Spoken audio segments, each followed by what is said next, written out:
Hey everyone, we are back to R.D. Sharma.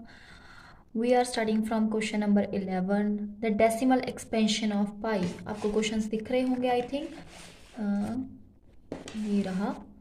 The decimal expansion of pi is the decimal expansion of pies. हमें पता है कि pies irrational number. कोई भी irrational number क्या होता है? Non terminating and non repeating. तो यहाँ पे आपका पाई इज रैशनल. अगर पाई रैशनल है so pi is non terminating, क्योंकि वो नॉन टर्मिनेटिंग है एंड नॉन रिपीटिंग होगा क्योंकि उसमें रिपीट नहीं होते number. And non repeating, non terminating non repeating number होगा ये जो आपका पाई होगा. तो 11th का answer is B option. 12th question is the smallest irrational number by which root 18 such should be multiplied so as to get a rational number is.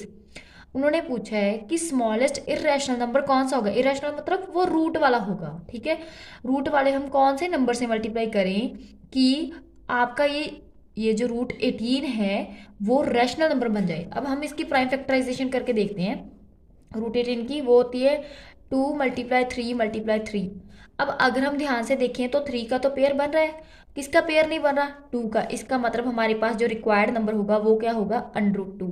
तो √2 is your required number so that कि आपका जो root 18 है वो fulfil हो जाए, complete हो जाए, वो कंप्लीट रैशनल नंबर बन जाए. क्योंकि अगर हम इसको √2 से मल्टीप्लाई कर देंगे तो ये आपका रैशनल नंबर बन जाएगा. ठीक है, क्योंकि √2 से मल्टीप्लाई करके वो आपका 9 आंसर आ जाएगा ना. 3 3 सर 9 2 सर 18 18 आ जाएगा. ठीक है, वो रैशनल नंबर बन जाएगा, फिर वो इरेशनल नंबर नहीं रहेगा. तो आपका आंसर क्या आएगा? √2. ठीक है, कौन से नंबर से मल्टीप्लाई करना है ये पूछा था उन्होंने. And question number 13 is √5 + √3 + 2. अब हमें पता है कि रूट में कोई भी आंसर आता है तो वो क्या होता है? Irrational number. तो आपका यहाँ पे आएगा कि √5 + √3 + 2 इज इरेशनल नंबर. ऑप्शन देख लेना, ऑप्शन नहीं देख रही हूँ मैं. ठीक है, इरेशनल नंबर. ठीक है, ये जो आपका √5 √3 + 2 इज इरेशनल नंबर बनेगा क्योंकि रूट में आंसर आएगा, आंसर भी रूट में ही आएगा. तो अगर आंसर रूट में आ रहा है तो नंबर क्या होगा? आपका इरेशनल नंबर होगा. Question number 14.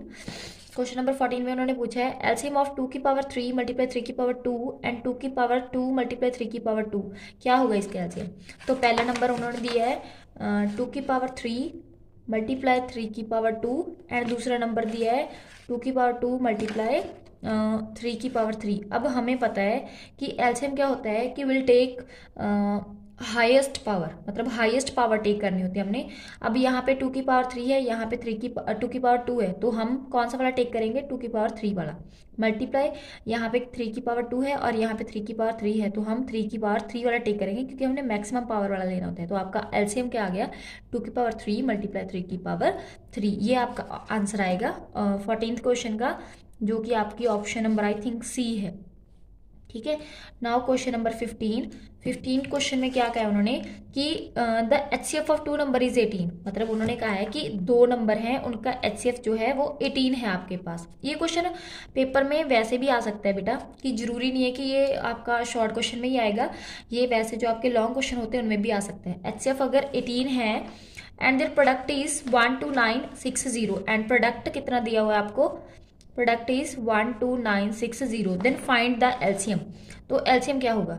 तो हमें पता है कि प्रोडक्ट ऑफ 2 नंबर्स क्या होता है? Product of 2 numbers is equal to LCM multiply HCF. अब हमें पता है प्रोडक्ट ऑफ 2 नंबर इज इतना गिवन है एंड एलसीएम हमें फाइंड करना है. मल्टीप्लाई एचसीएफ इज 18 और ये मल्टीप्लाई है 18, उस तरफ जाके क्या होगा? डिवाइड. 12960/18 किसके इक्वल होगा? एलसीएम के. तो आपके एलसीएम की वैल्यू क्या आ जाएगी बेटा? 720 कटिंग करके 720 आ जाएगा. डिवाइड भी कर सकते हो आप. तो एलसीएम की वैल्यू क्या आ गई आपकी? 720. Now come to the question number 16.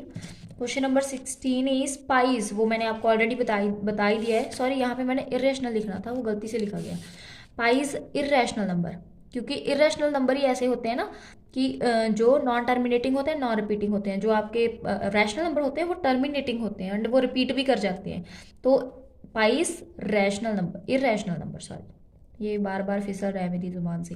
Price irrational number, I repeat, price irrational number. ठीक है, question number 17 is the total number of factors of a prime number. अब हमें पता है कि प्राइम नंबर क्या होता है, any number that have only two factors one and number itself. अब उन्होंने क्वेश्चन में पूछा कि total number of factors of prime number कितने होते हैं, टू। वो हमें पता है कि prime number has two factors, क्योंकि हम हमारी डेफिनेशन ही ये बताती है कि प्राइम नंबर क्या होता है, prime number is the number which has only two factors one and number itself. तो फिर उसके one and number itself means दो ही फैक्टर होंगे, वन एंड नंबर इटसेल्फ। उन्होंने काउंटिंग पूछी कि कितने होंगे, तो आपका आंसर आएगा टू, टू फैक्टर्स आएंगे। Question number 18 is HCF and LCM of 12, 21 and 15 respectively find करने हमने। पहले 12, 21 एंड 15, ठीक है। हमने इनकी प्राइम फैक्टराइजेशन की, यहाँ पे किया 2 6 2 3 3 1। तो यहाँ पे 12 की प्राइम फैक्टराइजेशन आ गई 2 मल्टीप्लाई 2 मल्टीप्लाई 3। 21 की 3 7 7 1। तो यहाँ पे 21 की आ गई आपकी 3 मल्टीप्लाई 7। एंड 15 की आ जाएगी 3 5 5 1। तो यहाँ पे आ जाएगी 15 की 3 मल्टीप्लाई 5। अब हमने फाइंड करना है इसका एचसीएफ एंड एलसीएम। एचसीएफ क्या होता है, HCF is common, common from all these between, ठीक है। तो हम क्या करेंगे, 12, 21 एंड 15 में जो कॉमन है वो फाइंड कर लेंगे। अब हमें दिख रहा है कि ये जो 3 है ये आपका कॉमन है, तो एचसीएफ इज आपका 3। एंड एलसीएम कैसे फाइंड करते हैं, आपके जो नंबर कॉमन में है पहले वो लिखो, एंड जो बाकी बच गए वो सारे के सारे लिख दो। मीन्स 3 मल्टीप्लाई 2 की पावर 2 मल्टीप्लाई 7 मल्टीप्लाई 5। अब इनको मल्टीप्लाई करेंगे हम, तो यहाँ पे आएगा आपका 3 2 ज़ार 6 मल्टीप्लाई 70 7 5 ज़ार 30 30 प्लस मल्टीप्लाई 2 इज 70। तो यहाँ पे आपका आंसर आ गया 320 420। तो आपका एचसीएफ आ गया 3 एंड एलसीएम आ गया आपका 420। आई थिंक आपको यहाँ तक अच्छे से समझ आ गया होगा। अब आगे करते हैं 19th question. The product of, आपको क्वेश्चंस नहीं दिख रहे ना। Now question number 19 is the product of non zero rational number irrational number. अब हमें मान लो, तो मैं एग्जांपल देके बताती हूँ। हमने कोई रैशनल नंबर मान लिया, मान लो rational number is right in the form of P by Q where k is not equal to zero, है ना। डेफिनेशन के अकॉर्डिंग चलते हैं हम। रैशनल नंबर हम कोई भी ले लेते हैं, मान लो हमने मान लो 2/3 ले लिया। अब उसको किसी भी इरेशनल नंबर, मान लो हम √3 ले लेते हैं इरेशनल नंबर, ये एग्जाम्पल है, वैसे हमने तो सिर्फ देखना ही है। अगर उससे मल्टीप्लाई कर लिया तो आपका आंसर क्या आएगा, आपका आंसर क्या आएगा, रूट में ही आएगा। तो ये ऑलवेज क्या रहेगा, इरेशनल रहेगा। तो product of any rational and irrational number is always irrational रहेगा। ये आपने याद रखना है कि जब एक रैशनल एंड एक इरेशनल नंबर की प्रोडक्ट होती है तो वो ऑलवेज ही इरेशनल नंबर रहता है, ठीक है। Question number 20, if two positive integers a and b written in the form where a is x cube y square and b is xy cube, xy are the prime numbers, find the HCF of a and b। अब देखो a की value आपके पास x cube y square and b की value आपके पास x Y cube. अब हमने find करना है इसका HCF। एचसीएफ का मीनिंग क्या होता है कि आपने कॉमन उठाने, कॉमन मीन्स हम अगर पावर के अकॉर्डिंग देखें तो लोएस्ट पावर वाला कॉमन होता है। तो x की पावर 3 है यहाँ पे x की पावर 1 है, तो कॉमन आएगा इसमें से x, एंड y की पावर 2 एंड y की पावर 3 में y की पावर 2। तो आपका एचसीएफ आ गया x y की पावर 2, ठीक है। Now question number 21, the least number, हाँ ये क्वेश्चन पेपर में आ सकते हैं, जरा इंपॉर्टेंट होते हैं ऐसे question. The least number that is divisible by all the numbers from 1 to 10। अब देखो हमने लीस्ट नंबर फाइंड करना है जो 1 से लेके 10 तक सभी से डिवाइड हो रहा हो। अब देखो, अब हम वैसे बात कर लेते हैं, 10 की बात करते हैं। 2 से डिविजिबल है, 3 से डिविजिबल नहीं है, तो ये क्रॉस हो गया, क्योंकि ये 3 के टेबल में डिवाइड नहीं होता। 100 से 3 के टेबल पे नहीं जाता, तो ये कट हो गया। 504 है आपका, अगर हम 3 पे देखें तो ये 3 के टेबल पे नहीं जाता, मतलब हम प्राइम से ही चेक कर लेते हैं ना, तो 3 से नहीं जाता। तो आपकी लास्ट ऑप्शन क्या बची, 2520। तो आपका 2520 क्या है, आपका ऐसा नंबर है जो डिविजिबल बाय है 1 to 10 from all number both inclusive, means 1 and 10 से भी डिवाइड होता है। तो 2520 सारे नंबर से डिवाइड होता है फ्रॉम 1 to 10, ठीक है। नाउ क्वेश्चन नंबर 22, ये मतलब ये बेसिक सी बात है, सोचने के बाद पता चलता है। ज़रूरी नहीं होता कि हर क्वेश्चन को सॉल्व करके देखा जाए, वो हम अपने माइंड में भी सॉल्व कर सकते होते हैं, ठीक है। लेकिन हम बस हमारा माइंड वहाँ पे जल्दी से चलना चाहिए, ये बस यही बात होती है और कुछ नहीं होता। नाउ क्वेश्चन नंबर 22, ये क्वेश्चन पेपर में आ सकता है। The largest number which divides 70 and 125 leaving remainder 5 and 8। अब देखो कोई भी नंबर है, अगर वो 5 रिमाइंडर लीव कर रहा है, दैट मीन्स वो नंबर अगर 70 में से 5 रिमाइंडर लीव कर रहा है तो वो 65 होगा, ठीक है।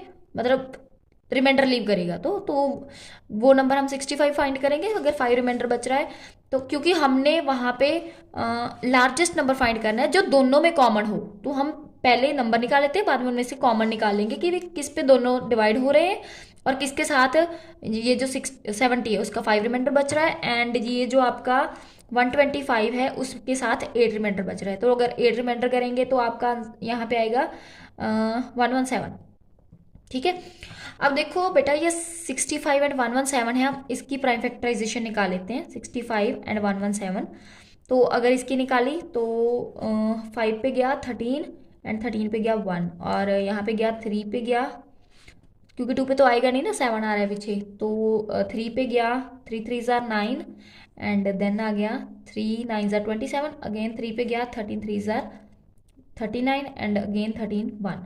ठीक है, तो आपका ये जो 65 है वो आ गया 5 मल्टीप्लाई 13 एंड 117 आ गया आपका 3 मल्टीप्लाई 3 मल्टीप्लाई 13। अब हमारे पास उन्होंने पूछा है largest number means HCF is highest common factor.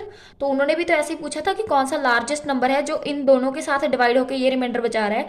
तो आपका एचसीएफ कितना आ गया 13। अब देखो 13 को अगर 70 को 13 से डिवाइड करोगे तो 5 रिमाइंडर बचेगा, एंड अगर 13 को 8 से 125 को 13 से डिवाइड करोगे तो आपका 8 रिमाइंडर बचेगा। तो आपकी कंडीशन फुलफिल हो गई कि तो आपका नंबर क्या आएगा यहाँ पे 13। Now question number 23। Question number 23 में उन्होंने कहा है कि ए 2 की पावर 3 मल्टीप्लाई 3 है, बी 2 मल्टीप्लाई 3 मल्टीप्लाई 5 है, एंड सी क्या होगा।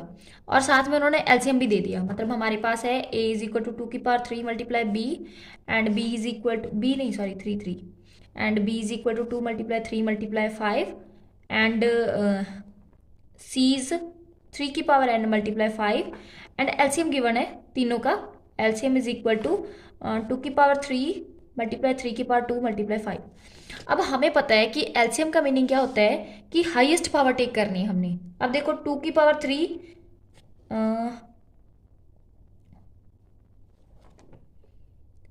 2 की पावर 3 हाईएस्ट आ रही है, ठीक है, 5 फिक्स हो गया, तो 3 की पावर हाईएस्ट कितनी होगी। अब देखो तीनों में एक एक है कि किसी में 2 भी है, क्योंकि एलसीएम में हाईएस्ट पावर 2 आ रही है तो यहाँ पे फिर एन की वैल्यू ही 2 होगी। तो यहाँ पे एन का आंसर कितना आ गया 2, क्योंकि हम हाईएस्ट पावर टेक करते हैं तो बाकियों की तो 1 1 है, दैट मीन्स एन की वैल्यू ही 2 होगी, तभी हमने 3 की पावर 2 टेक किया है यहाँ पे। ठीक है, पावर को। 24th क्वेश्चन, 119 का स्क्वायर माइनस 11 का स्क्वायर, 119 का स्क्वायर माइनस 11 का स्क्वायर, सॉरी माइनस 11 का स्क्वायर। ठीक है, उन्होंने पूछा है कि 119 का स्क्वायर माइनस 11 का स्क्वायर क्या होगा।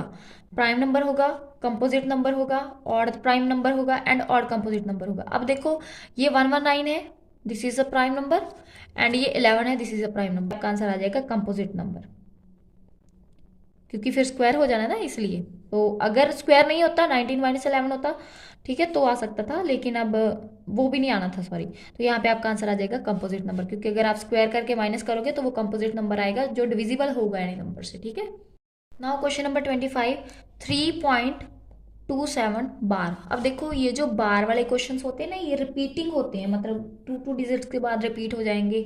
तो इसको तुम लिख सकते हो 3.272727, क्योंकि रिपीट हो रहा है ना, बार बार आ रहा है, अप टू सो ऑन। तो ये ऐसे नंबर जो होते हैं वो होते हैं रैशनल नंबर। क्या होते हैं? Rational number. तो इसको देखने की नीड नहीं है, बस उन्होंने पूछा है तो आप आंसर लिख देना कि ये रैशनल नंबर होते हैं। ठीक है, क्वेश्चन नंबर 26, अगर LCM and HCF of 2 numbers rational numbers equal हैं तो नंबर क्या होंगे। ऑब्वियस, अगर एलसीएम इक्वल है एचसीएफ के, मतलब दोनों इक्वल हैं, तो नंबर्स क्या होंगे आपके, नंबर्स आर इक्वल। तो यहाँ पे फिर जो आपके नंबर्स हैं वो भी इक्वल होंगे।